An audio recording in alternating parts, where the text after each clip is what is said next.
Hello students, in this video lecture I am going to explain you about scripts under strong slot and filler structures. Friends, we had already studied one method of knowledge representation, that is conceptual dependency under strong slot and filler structures. Just to remind, conceptual dependency is the theory of how to represent and reason the kind of knowledge about the events that usually contains in the natural language sentences.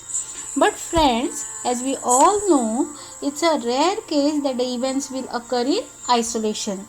Almost every time the event occurs in a sequence, right, one after another.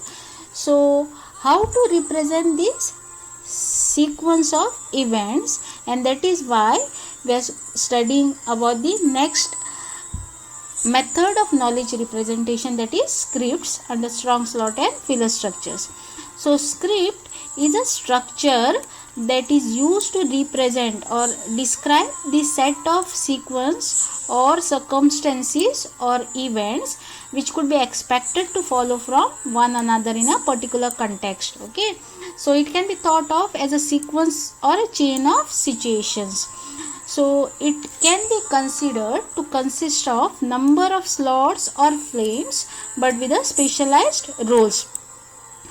Scripts are useful in describing certain situations such as eating at a restaurant or going and watching a movie in the theater or shopping and so on.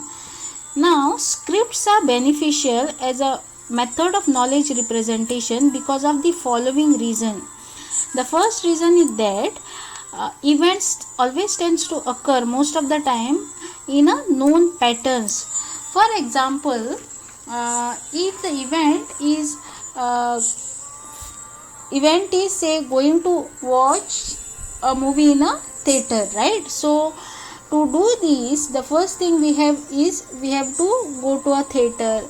Then the next is we need to buy a ticket from the ticket counter, then take that ticket and go in the movie hall of the theater, watch the movie and then come out of the theater. So these are the set of events which occur in a particular pattern. So this is what that first point says.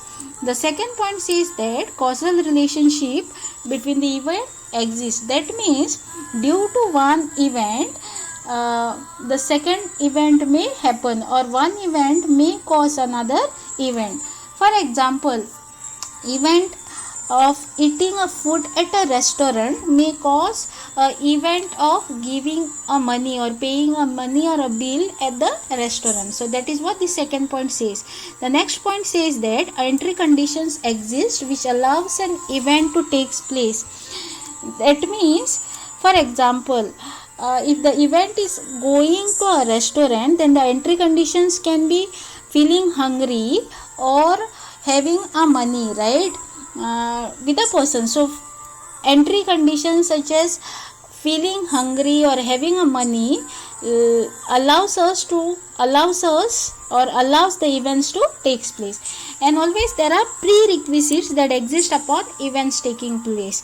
That means there are always a prerequisites that will be available or that will be existing such that the event takes place.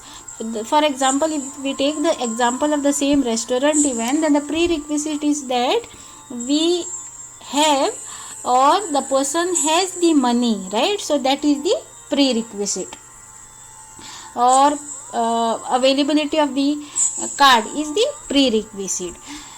So this is why the scripts are beneficial. Next we will see the components of a script. Students, all of us know about the movie scripts, right, or the film scripts. And in any film scripts there are different components involved, such as the roles the actors play, or the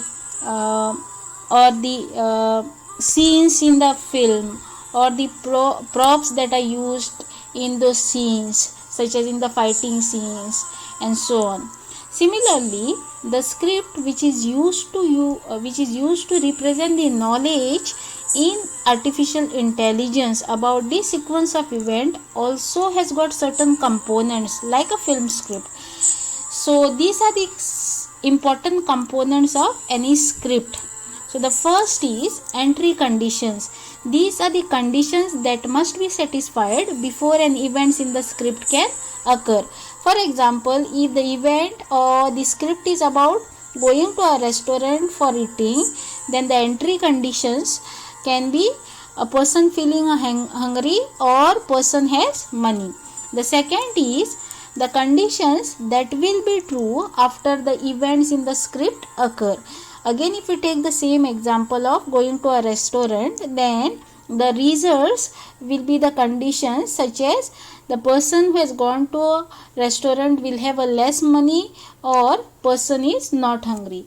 The next component is the props, that is the slot representing the objects that are involved in the events. For example, the slots or the props in case of the restaurant script can be the food or the money or the tables that is used to serve food or the chairs where the customer sits and so on.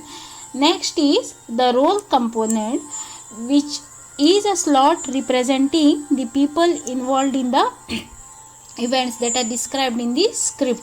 For example, in the restaurant script, it can be a customer going to the restaurant or the waiter serving the food or the cook who is cooking the food and so on. Next is the track component, which is a variation on the script. So different track may share components of the same script. For example, the track can be if we have a same script of watching the movie, then the different tracks can be watching the movie at home or watching the movie in the theater. So there are different scenes when we are having this kind of tracks, but both of these variations may share some of the components of the script. Okay, and then we have got scenes, which is one of the most important part of any script, which actually describes the sequence of event that occurs in the script. And remember that the scenes are always represented, or the events in the scenes are always represented by using a conceptual dependency form. That is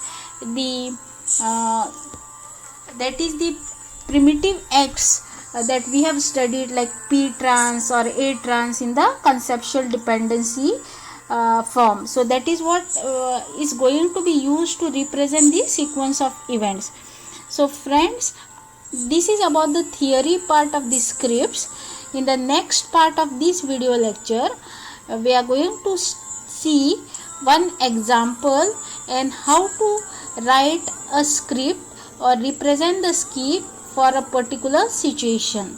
Till then, take care.